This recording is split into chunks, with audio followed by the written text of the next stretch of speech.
we need to talk. I just saw Joker Folie, Deux, and I have some thoughts. Look, I'll be upfront, this movie is not doing well. It's not reviewing well, it's not performing well, there's nothing about this movie that is doing particularly well. But I went into the movie with the same expectations I had going into the first film. I want to see an interesting character piece about the character Joker. I didn't care about any of the negative reviews. And I gotta say, I don't understand where all the hate's coming from. I don't think this movie was bad. In fact, I think it's, for the most part, every bit as good and interesting as the first film. Let's go ahead and touch on some of the things that I've heard people complain about, and I'll address that, and then we'll kind of get into a little more detail. One of the biggest things, probably the biggest thing that I've heard people complain about is the fact that the movie's a musical, and they didn't know that. My stance on that is we've known this was a musical for at least 2 years, maybe more. It's been 5 years since this movie was announced, and it was mentioned very early on that this was going to be a musical. So if you go into this movie not knowing it's a musical, I have a hard time sympathizing with you because it's been very public knowledge that this is a musical. If you came out of this just saying you didn't like the musical elements, that's perfectly fine. I don't think you have to like that it's a musical. And I'll tell you this, it's not a conventional musical by any means. The musical numbers exist solely in the heads of two clinically insane people, Joker and Harley, or Arthur and Lee. I think the vast majority of the song numbers work just fine. The stage setting, the presentation of this movie is wonderful. Visually, it's stunning. Audio-wise, it's fantastic as well. The music is great, and Lady Gaga doesn't disappoint. She's wonderful in the role. Joker, played again by Joaquin Phoenix in what I think is an Oscar-worthy performance, although I don't think he's going to be recognized, despite the fact that he won an Oscar for his performance in the first film 5 years ago. It's not going to happen again. There's too much bad press around this movie, although I do see Warner Brothers pushing it at the Academy Awards, but it's not going to make it anywhere. Lady Gaga 100% could get a Best Supporting Actress nomination as well, but again, I don't think she will. Although I think she's more likely to get a nomination than Joaquin Phoenix is, just based on the politics of the Academy Awards these days. The song and dance numbers work just fine. And I think that with the exception of maybe 1 or 2 numbers that could have been cut out, or at the very least, the transition into them could have been edited better, I like the musical aspect. I will say, as far as a negative perspective of the musical numbers go, it does take quite some time before the first song comes in, and then from that point on, the music does, for the most part, feel kind of randomly placed in there. Although it works, it definitely doesn't feel necessary, and I think that's a big issue people have, is that we have a musical where the music isn't necessary. Let me touch on this real quick. The reason why this movie exists, and I think this is the reason why there was so much hate going into the movie. Before people ever even saw the film, they already kind of had it out for the movie, and it's because of this. The first Joker was always meant to be a one-off film. There was never meant to be a sequel or a shared universe or any of that. But the movie made well over $1 billion, and Warner Brothers sees money and they want more. They're getting a very rude awakening that this movie's not going to perform nearly as well. I think the opening weekend box office was like 50% of what the first movie had, which is not what they want to see given the massive increase in budget. This movie's going to lose money, and it's a shame because I think the movie's actually kind of good, flaws and all. But the simple fact that Todd Phillips and Joaquin Phoenix had no intention of ever making a sequel kind of makes this movie feel like a cynical cash grab, which it is. And I don't think that Todd Phillips had a story that he wanted to tell. And it shows on screen that this is not a passion project. This is a guy who made a great movie, was told to make another one, and he really, really tried to make it good, but his heart wasn't in it. And I think he did a damn good job for somebody who clearly wasn't all the way there. It's still directed beautifully. The performances are fantastic. Again, the music, while not necessary, works. Everything about the movie works, but none of it needed to be there. I would have preferred if the movie focused either more on the music or much less on the music. I'm perfectly fine with a Joker musical, and I think having Lady Gaga in there as Harley is inspired casting. It really is. She was so good and played the crazy really well. She definitely was playing a different type of Harley than Margot Robbie ever did. Margot Robbie was the wacky and kooky and crazy Harley. Lady Gaga is the very real, mentally unstable, deranged, obsessively attached kind of person. It worked perfectly for this movie. Why she would fall in love with Joker, why she would go to the extents that she does, it makes sense. She's mentally unstable. It was a really good Harley Quinn. I think another big issue that people are having with this movie is the fact that Arthur Fleck starts this movie where we left him at the end of the first film, with the character and all. And then by the end of this movie, he's the same character. In fact, when I get to my biggest issues with the movie, I'll go over what exactly I mean by that. But he really does start the film and finish the film in the exact same place. And that's not a character arc. That's not a story arc. So I think a big thing that people are having a problem with is the fact that the movie does end up being pointless. Despite all of the quality elements in it, the movie didn't need to exist. And we see that because at the end of the movie, nothing of substance has happened. One of my favorite things about this movie that I wish the film focused on more was the court hearings, the legal proceedings of Arthur and his 5 known about murders from the first film. I really enjoyed seeing him on trial, and there was a really cool thing that was brought in that, again, I'll go into more detail on when I go into the spoilers, but the leading district attorney that was fighting in favor of giving Arthur the death penalty was Harvey Dent. I really liked that they brought Harvey Dent into the story. There was something that I wish they did more of in the first film, and I wish they did even more of it in this movie, was bring in other DC characters. I don't need to see them in their full-fledged form, but give me a district attorney and have it be Harvey Dent is great. Now it feels like we're in an actual DC film. It feels like we're building a small universe. And no, I don't want spin-off movies. And again, I keep saying this, we'll go into more when I get into the spoilers, but we don't need spin-offs. I don't want a cinematic universe. What I want is to just see characters that I know playing a role in the Arthur Fleck story. This is a very different Joker than we've ever had before. And it's a very different Harley than we've ever had before. So sprinkling in characters like Harvey Dent definitely helps. The absolute best scene in the movie also comes during the court hearing. There's a song called The Joker, performed by Joaquin Phoenix in the film, that is from choreography to cinematography to editing to stylistic visuals to the gore, the violence. The full execution of the scene is so incredibly perfect. It is one of the best moments in any DC film I have ever seen. And I think it's been completely overlooked by the fact that people just don't like the musical aspect of this movie. And it's not fair to ignore that, because it's a great, really, really great scene performed incredibly by Joaquin Phoenix. We also get the return of a handful of characters from the first movie, albeit they're much smaller roles here, but they're essential during these courtroom scenes. I really enjoyed seeing those characters come back. One in particular that we got to actually feel the impact of the first movie in his performance. It was really, really great. And it was also really funny to get to see Joaquin Phoenix play up more of the clown aspect of Joker, because I think we forget about that a lot. The Joker, especially in these 2 movies, is a clown. It's not just face paint, he's a performer. And we see him perform for the jury, so much so that the judge has to keep calling him out on it. And I love that. I wish we got more of that. It was cringy in exactly the right way.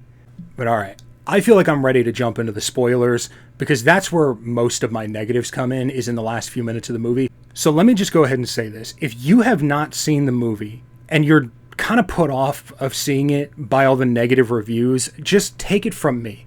Go see it for yourself. I'm not promising that you're gonna like the movie. You might not.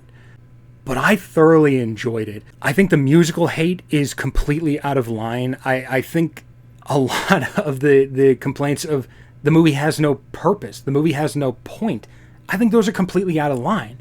with the exception of the last 10 minutes that I'm about to get into in the spoilers section, those 10 minutes aside, no, the movie's not pointless. The movie is a character dissection of Arthur Fleck. The same way that the first movie was, it's more of it. If you like the first movie and you want to see more of that character doing more things that are in line for that character, I think you'll like this movie. And if you can understand that the musical elements of the film exist exclusively in the heads of Joker and Harley, and you can wrap your head around the fact that no, people are not actually singing and dancing, it's all a hallucination, then I think you'll like this movie. If you've already seen the movie and you want to hear my spoilers, or you don't care about spoilers, or whatever it is, let's jump over into that now.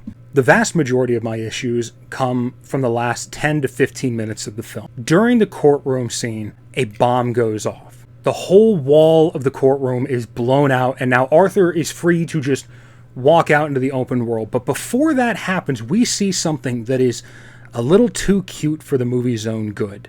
Something that I think shouldn't have been there at all.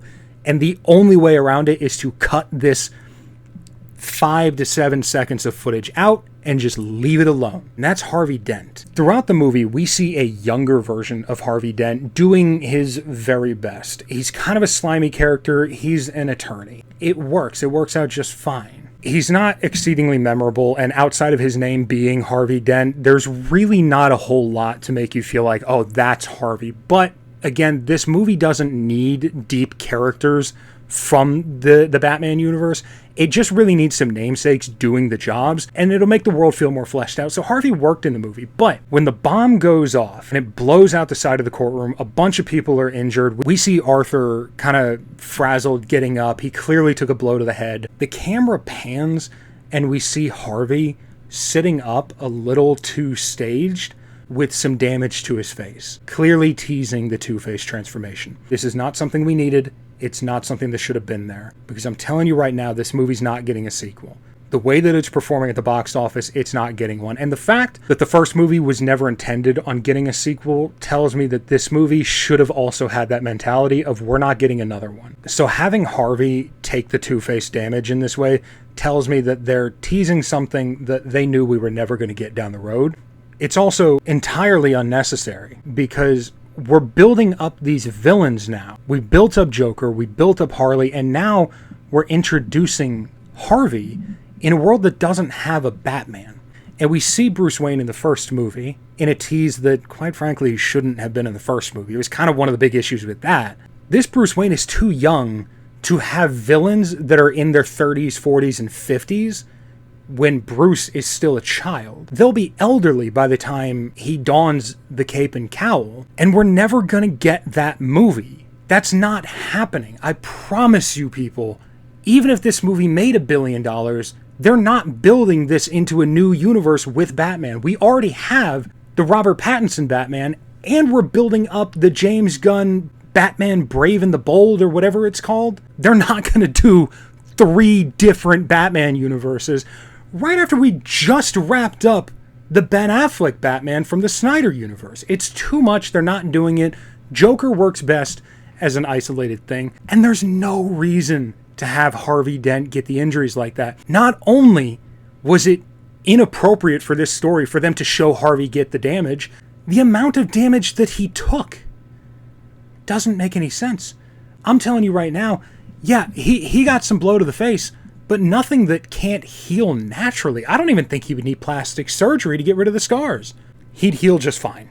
And there's no chance in hell that they're calling him Two-Face with that. So why was that there? It shouldn't have been there. Cut that out. And getting rid of that is as easy as just cutting out a few frames as the camera pans. You didn't have to do that. If that was as bad as the ending got, I'd get over it. It's a dumb little tease. We had something very similar with Bruce Wayne and his parents in the first movie. That didn't ruin the first Joker for me, despite the fact that I think that shouldn't have been there. It doesn't ruin this movie, despite the fact that I think it shouldn't be there. If that was as bad as it got, is what it is. The problem is when Joker, Arthur, at this point, who has already denounced the Joker identity, that's a huge thing in the story. He has said he's not Joker, he is just Arthur. Huge thing.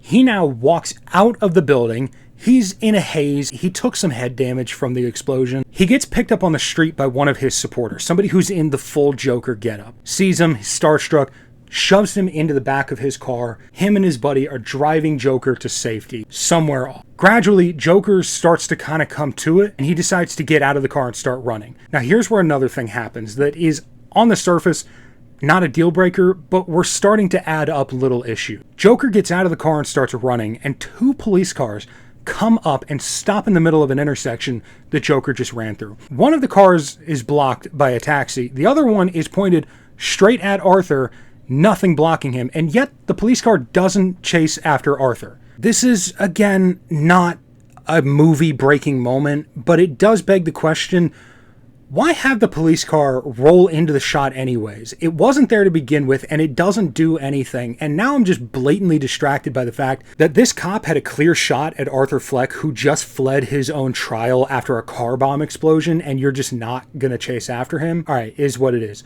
Arthur runs into a crowd, and the camera holds on the crowd as we lose him. And I think, all right, this is a good ending. He got away. Fade to black, credits roll, movie over, right? No, sadly not. The movie keeps going. We then follow Arthur as he's going back to his apartment from the first movie. I'm not going over every detail of the film, but basically Harley got an apartment in his old building and is waiting for him so they could start a life together. Harley left the trial after he denounced the Joker identity. Harley's out. She wants nothing to do with him. Harley doesn't love Arthur. Harley loves Joker. Big thing here. We see Joker going to the stairs from the first film. Harley's waiting up top. Now, 2 things could have been done differently to save the ending. One of them I like more than the other one. I'll tell you that one second. Let me tell you this. A few moments earlier, we saw Harley in her apartment with a gun, put it to her head. She's clearly upset that Joker doesn't exist and it's just Arthur Fleck. A nobody. Kind of the whole point of the movie, right? He's a nobody. I would have liked it if Arthur went to the apartment and found Harley had killed herself.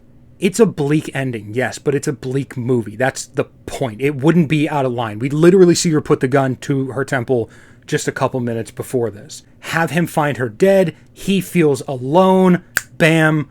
We're right back to Joker feeling like an outcast with nobody to support him. I think that's a good ending. I don't think it's the best ending. Now, earlier in the movie, Joker had a dream or hallucination, whatever you want to call it, where he imagined Harley turning on him. That was a fantasy. Here's where I think it should have happened for real. Harley is a little more than halfway up the stairs, closer to the top. Joker walks up. In fact, he runs up. He's excited. He thinks he's about to start a life with her. And Harley tells him, no, we're not going to run off together. All we ever had was the fantasy, and you ruined that when you said Joker isn't real. Harley's out. He just lost her. And he can't accept that. And she starts singing to him, and he's telling her, stop singing, talk to me, please stop singing. And it's in this moment that I think we needed a bitter ending. Because the way the movie does end, it makes the whole story feel pointless. Arthur needed to die here. In this moment, Harley should have pulled the gun out, shot him in the stomach, the same way that she did it in his hallucination earlier in the film. And here's where the symmetry with the first film, I think, would have made people very happy. Arthur should have been shot in the stomach and then fallen down the stairs. And the way that this could have been edited, the way that it could have been shot, the way it could have been portrayed is with symmetry, with him dancing down the stairs in the first film.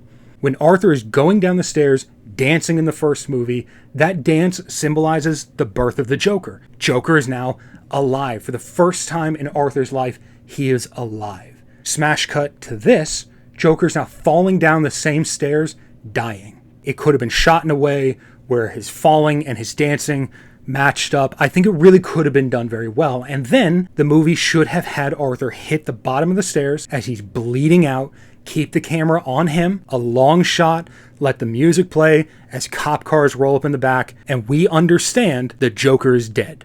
And it's over. 2 films, 1 story, it's over. But instead, Harley walks away, no punishment whatsoever for any of her crimes throughout the film. She's free, and Joker, sad as can be, gets arrested, goes right back to Arkham, and we find him in the exact same place, doing the exact same thing that he was doing at the beginning of the movie.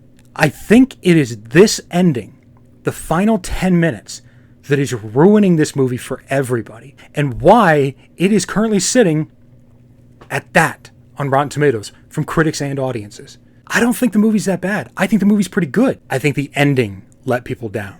And it's already a sad and bitter movie, but now we have the added aspect that the ending of the movie deflates anything that was done throughout the film. We already didn't need to be here. And now you just told us that not only did we not need to be here, but everything you just saw didn't matter because now there's no Harley. There was no Harley at the beginning of the movie. There's no Joker. There was no Joker at the beginning of the movie. There's no freedom. He wasn't free at the beginning of the movie. He's sad. He was sad at the beginning of the movie. He's alone. He was alone at the beginning of the movie. Arthur Fleck ends up in the exact same place that we started with him. And that is one of the biggest sins that a movie can have, is having no character arc and no story arc. While this movie does the arch, it circles back and goes right back to where we began. And that's the biggest problem with Joker Folie Deux, is it leaves us saying, why were we even here? But I don't think the movie needed a ton of changes to fix that. Really, just changing a couple of things in the last 10 minutes would have made the movie significantly better.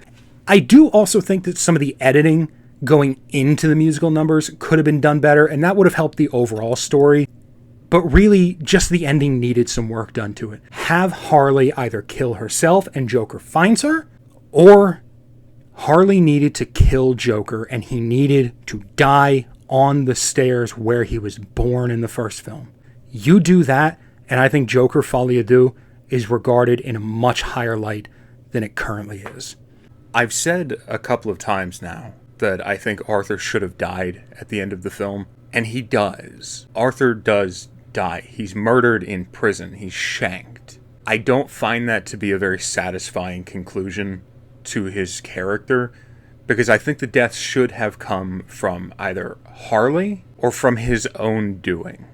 Here's the worst part, though.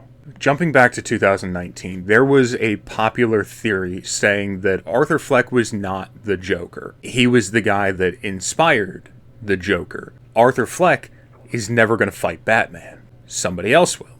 The real Joker will. I don't buy into that theory for two reasons. One of them, like I've already said, we're never going to get the Batman versus Joker movie. That's not going to happen in this universe. But the other reason why I don't think that works is because having Joker, the Joker that we all know from Batman lore, Batman's arch villain, having him be inspired by like a downtrodden societal outcast loner kind of doesn't make a whole lot of sense. Now, it's a different universe, you can do whatever you want with it, and maybe that could have worked, but I don't see that actually panning out very well. The reason why I bring that theory up from the first film is because I think we got an answer in this movie. The inmate that murders Arthur, we see him several times in the background. The camera focuses on him a few times, and he never has a line of dialogue. He never does anything. He's just always watching Arthur. At the end of the movie, when Arthur's back in Arkham, he gets called away because he has a visitor. We don't know who the visitor is. Probably a lawyer, so it doesn't really matter. But this inmate that has been watching him the whole time comes up to him, tells him a joke. Arthur's listening, he's smiling. I don't really know what Arthur's feeling in this moment, but then the inmate stabs him several times in the stomach. And Arthur starts bleeding, he falls, he hits his head, he's dying. We see the inmate in the background, out of focus, laughing. And it's not a regular laugh, it's a laugh. A Joker laugh. And then, I might be mistaken here, but I'm pretty damn sure that we see him take the knife that he just stabbed Arthur with and cut a smile into his face, implying that that random inmate is the real Joker. To add insult to injury, and to make the movie feel even more pointless, you have now just shown us the real Joker, out of focus, insignificant, then the credits roll. Why did we just sit through 2 movies about the Joker, and it wasn't even the Joker? I think there was a really big missed opportunity to focus more on the effects that Arthur had on Gotham itself. The first movie was so much about Arthur in Gotham. I would love it if we had an opportunity to see Gotham because of Arthur. We know there's riots. There were riots in the first movie, and that was one of the best parts about the first movie, was the ending, the riots in the street when Arthur was in the police car and then taken and held up like a messiah. That was really interesting, and I want to see how that nobody became such a big somebody. I wish we got to see more of the effect that Arthur had on the city of Gotham. We didn't get that. Instead, what we got was the most empty ending I have seen to a movie in quite a while. I think that's about everything I have to say. Joker Folie Deux is a good movie that squanders its own potential and completely misses any point that it may or may not have had the whole time. I didn't feel unfulfilled until the ending. But that's it. I recommend you guys go see it. But if you just sat through this whole spoiler chunk, I imagine you've already seen it, or you've already made up your mind. I imagine this video is not going to be the most popular one I make. This opinion is clearly an outside opinion, but either way, I still want to hear from you guys. What did you think of the movie? Why am I wrong? Let me know in the comments down below, and I'll see you next time.